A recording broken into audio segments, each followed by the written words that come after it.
Isolde Monteverde from Betmek 1B, and today I will discuss what is patterns are in nature and the types of this. First, what is patterns in nature? Patterns in nature are visible regularities found in the natural world and can also be seen in the universe. The types of patterns are symmetry, fractals, tessellations, and spirals. First, what is symmetry? Symmetry is a sense of harmonious and beautiful proportion of balance or an object is invariant to any various transformation. It is reflection, rotation, or scaling. Symmetry can be bilateral or radial.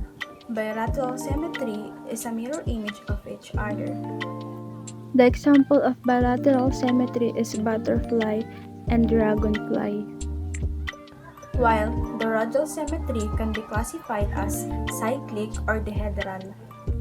and the example of rotational symmetry is starfish and these red leaves.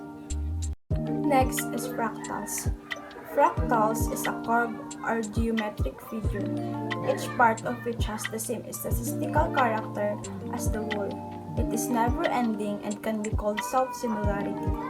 This tree is an example of fractals. Next is tessellation. Tessellation refers to the study of filling, or how regular shape can be replaced to fill an infinite space with no gaps and no overlapping shape. These are the different examples of tessellation. The last is a spiral.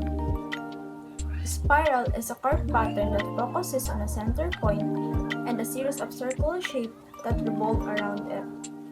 And here are the examples of a spiral.